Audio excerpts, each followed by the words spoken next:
আমি যাদের সাথে কাজ করতাম সব জাপানিজ, মানে ওদের মধ্যে জেলাসিটা আরো বেশি। আসলে আমাদের মেয়েদের ডিএনএ তেই আছে তোমার থেকে সুন্দরী বেশি হলে, যেটা মেয়েদের কমন জেলাসি। হ্যাঁ, সবাইকে একটা প্লেস করে স্পেস দেওয়া উচিত। পারে সব মেয়েদেরই আলাদা আলাদা একটা আইডেন্টিটি আছে এবং সব মেয়েদের একটা করে গুণ আছে। তো আমরা কিন্তু তার কাছে গেলাম যে আমাদের চেয়ে ভালো জানে, আমরা স্বীকার করেই কিন্তু তার কাছে গেলাম। শুধু মেয়েদের নিয়ে কাজ করতে জানে না, তাদের ছেলে দরকার। যে কোনো প্রোগ্রাম করলেও আমার প্রোগ্রামে ছেলেদের এন্ট্রি দিতাম না। আমি একটা জিনিস শেয়ার করতে পারি যে এটা কেন করে হেল্প করছে। তো লাস্ট মোমেন্টে আমি খুব বেশি না, জাপানিজ ছিল কি ওরা নাকি সব জাপানিজ। আমি যাদের সাথে কাজ করতাম সব জাপানিজ। আমি জাপানিজরাও কি বাংলাদেশি জাপানিজরা আরো বেশি, মানে ওদের মধ্যে জেলাসিটা আরো বেশি না? হ্যাঁ, জাপানিজরা একজন এশিয়া, মানে আমাদের এশিয়ান কালচারের মানুষ, আসলে আমাদের মেয়েদের ডিএনএ তেই আছে সেটা জেলাসি। তোমার মধ্যে কি আছে? আমার মধ্যে নাই বাবা, থাকতেও পারে। মানে আমি একটা আছে যে না, খুব আপন কারোর জন্য জেলাসি, মানে হাজবেন্ডের জন্য হতে পারে, মার জন্য হতে পারে, বাট জেলাসি তেমন নাই। হ্যাঁ, কার সাথে জেলাসি করব? মানে আমার না, সবাই যে বললে যে মেয়েদের, আমি বলি জেলাসিটা কখন আসে মেয়েদের মধ্যে, তোমার থেকে একটু বেশি কেউ কিছু করলে বা তুমি তোমার থেকে সুন্দরী বেশি হলে, যেটা মেয়েদের কমন জেলাসি। হ্যাঁ, আরেকটা হচ্ছে তুমি একটা ভালো কাজ করছো, ও মানে সে পারতেছে না, আমি পারতেছি না, তুমি করতেছো, তখন আমি তোমাকে দেখে জেলাস করব। কিন্তু আমরা যে এখন, মানে আমাদের তো আগে থেকে ওই মেন্টালিটিও ছিল না, আর আমরা তো যেটা করতে চাই সেটা করতে পারি, এর জন্য হয়তো জেলাসিটা কম। সেটা আসলে নাই বললে মিথ্যা কথা হবে, কম। হ্যাঁ, তাহলে তো আমরা ফেরেশতা হয়ে গেলাম, যেহেতু নিজের জায়গাটা আমরা খুঁজে নিয়েছি। হ্যাঁ, এইখানে আমি তাহলে বলতে চাই যে একটা কথা, যে যারা হাউস ওয়াইফ বা নিজেদেরকে আত্মপ্রকাশ করতে পারে না, যারা অলরেডি একটা পর্যায়ে পৌঁছে গেছে, নিজেকে আত্মপ্রকাশ করে একটা জায়গায় নিয়ে গেছে, তাদের মধ্যে জেলাসিটা কম কাজ করে। আর যারা আত্মপ্রকাশ করতে পারে না, তাদের মধ্যে বেশি জেলাসিটা কাজ করে, কারণ তাদের ওই জায়গাটা, স্পেসটা তাদেরকে দেওয়া হচ্ছে না। তো ওইখান থেকে আমরা একটা পেতে পারি যে সবাইকে একটা প্লেস করে স্পেস দেওয়া উচিত প্রত্যেকটা মেয়েকে, যে সে যেন নিজের একটা কিছু করতে চায়, সে বলতে চায় বা করতে পারে। সব মেয়েদেরই আলাদা আলাদা একটা আইডেন্টিটি আছে এবং সব মেয়েদের একটা করে গুণ আছে। সেটা সে রান্না হোক বা বাইরের কাজ হোক বা যে কোনো কিছু, মেকআপ হোক, মানে সব মেয়েদেরই কিন্তু সেটা তার নিজের ফাইন্ড আউট করতে হবে। সে যদি তার নিজের গুণ, অন্যের দোষ না ধরে অন্য কি করলো সেটা চিন্তা না করে নিজের গুণটা ফাইন্ড আউট করতে পারে, তাহলে কিন্তু প্রতিটা মেয়ে এস্টাবলিশ হতে পারে। সেটাই, মানে অন্যেরটা দোষ ধরার চাইতে যদি আমি মনে করি যে আমার মধ্যে এটা ভালো জিনিস আছে, আমি এটাকে ফ্লারিশ করি, ও সাজতে পারে ভালো বা ওকে দেখতে বেশি সুন্দর লাগছে, কিন্তু আমার এই কাজটা অনেক বেটার, আমার ক্রিয়েটিভিটি এই দিকে আছে। হ্যাঁ, তো আমার এই গুণটাকে আমি ফুটায় তুলি, যেটা তাহলে হবে কি, ওর সাথে কম্পারিজনের ফিলিং থাকবে না। তুমি তোমার মানে সাইড থেকে তোমার কাজটা তুমি করো, আমার মানে সাইড থেকে আমি যেটা পারি সেটা করি। বাট আমি যেটা করছি সেটা নিয়ে তুমি চিন্তা না করে তুমি কি পারো সেটা নিয়ে চিন্তা করাটা বেশি, এটা মনে করলে বেশি বেটার হয়। ভালো একটা সাজেশন। মানে এটাই আমাদের মেয়েদের মানে জায়গাটা, যে জায়গাটা মানুষ, ছেলেরাও ইউজ করে। আমি একটা জিনিস শেয়ার করতে পারি। হ্যাঁ, ধরো আমি জাপানে ফার্স্ট আমাদের মানে যেটা প্রফেশনাল উইমেন্স অ্যাসোসিয়েশন ছিল, বাট এমনি নর্মালি জাপানে কোনো মানে মেয়েদের নিয়ে কোনো সংগঠন ছিল না। তখন আমি আমি চিন্তা করে, আমি আমার আরেকজন ফ্রেন্ড আছে, আমরা দুজন মিলে ভাবলাম যে কি করা যায়।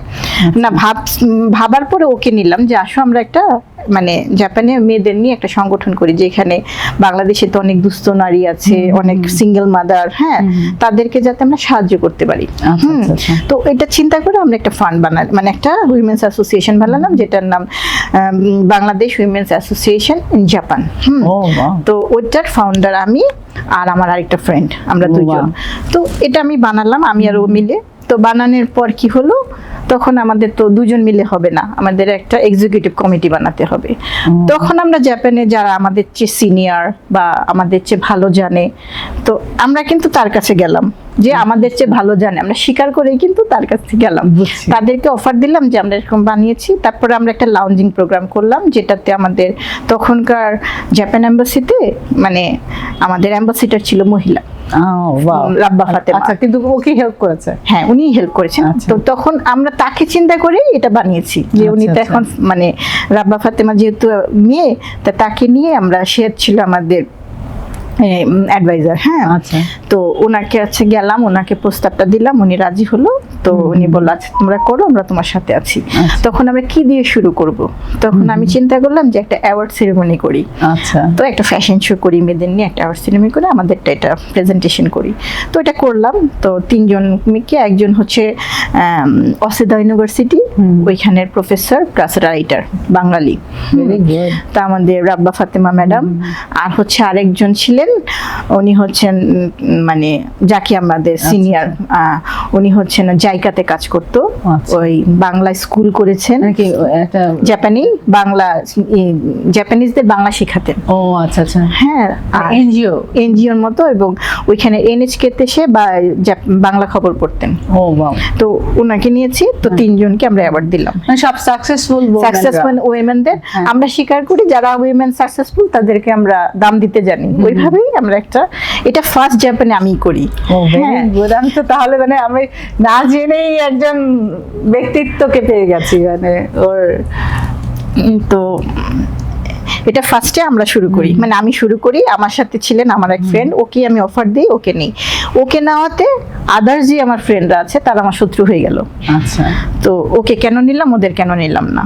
ওরা তো ওদের চেয়েও ভালো ক্রিয়েটিভিটি, কিন্তু ওকে কেন আমি চুজ করলাম?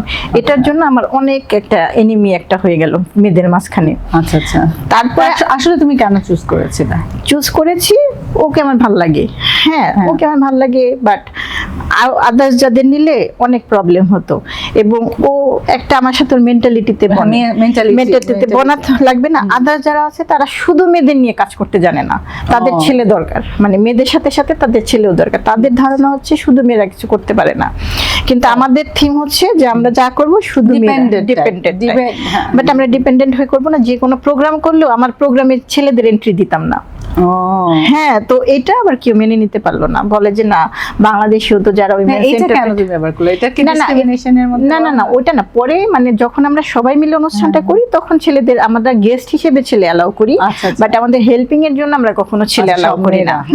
গেস্ট তো ছেলে থাকবে, ওদের ছাড়া তো আমাদের অর্গানাইজেশনে থাকবে, কিন্তু আমাদের মেন যে আমাদের কাজ সেটা আমরা করব, এরকম একটা মেন্টালিটি ছিল। তারপরে যাই হোক, ওকে ভালো লাগতো, তো আমার সাথে বন্ধু, তো আমরা দুজন মিলে। কিন্তু আমরা যখন এক্সিকিউটিভ কমিটি করতে চাই, তো এই তিনজনের মধ্যে যে নাকি ওই যে বললাম না জাইকাতে ওই যে ইংলিশ টিচার, ওনাকে আমরা অ্যাডভাইজার বানালাম, আর রাব্বা ফাতেমা তো প্যাট্রন অ্যাডভাইজার। তো উনি তো ছিলেন, তো ওনাকে অ্যাডভাইজার বানানে উনি আমাকে ফোন দিয়ে বলেন, তো যেহেতু আমরা দুইজন ছিলাম মেন ফাউন্ডার, তো এখন ফার্স্টে যেহেতু আমি প্রথম ফাউন্ডার, তো আমাদের দুজনের মধ্যে কথা ছিল ফার্স্টে আমি প্রেসিডেন্ট হব, সেক্রেটারি হবে, তারপরে যাদের নিব মানে একটা কমিটি করব। কিন্তু আমাকে আন্টি বললো, মানে যে ছিল উনি বলতেছিল যে না তুমি এটা হয়েও না, করো না, তোমরা তো ছোট। হ্যাঁ, তো আমরা যাকে নিব আরেকজন আছেন, ওনাকে তুমি বানাও, প্রেসিডেন্ট বানাও। তো আমি আচ্ছা ঠিক আছে, আপনি যেটা বলবেন সেটাই।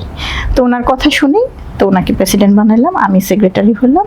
তো আমার যে ফ্রেন্ড ও স্যাক্রিফাইস করলো, কিন্তু আমার পরে তোর প্রেসিডেন্ট হওয়ার কথা, তা আমি বললাম তাহলে তুমি ভাইস প্রেসিডেন্ট হও, কারণ আমি তাহলে এখন আপাতত প্রেসিডেন্ট হওয়ার দরকার নেই, আমার ওনার পরে তুমি প্রেসিডেন্ট। তুমি স্যাক্রিফাইস করলাম, স্যাক্রিফাইস না, আমার কমিটমেন্ট যেটা সেটাই কমিটমেন্ট। হ্যাঁ, এই কমিটমেন্টের জায়গাটা একটা মেয়ের জন্য, একটা মেয়ের স্যাক্রিফাইস ভেরি গুড। না এই জন্য পোস্টিং দরকার নাই, আমার ছিল হচ্ছে আমার এটা বড় করার। হ্যাঁ, বাট ওইটাতে কি গ্যাঞ্জাম হলো, 2 বছর একটা এগ্রিমেন্ট থাকে, কনস্টিটিউশন, সেটাও আমি বানালাম, এগ্রিমেন্ট সবকিছু করার পরে যে 2 বছর চলে গেল, তখন থেকেই লাগলো গন্ডগোল।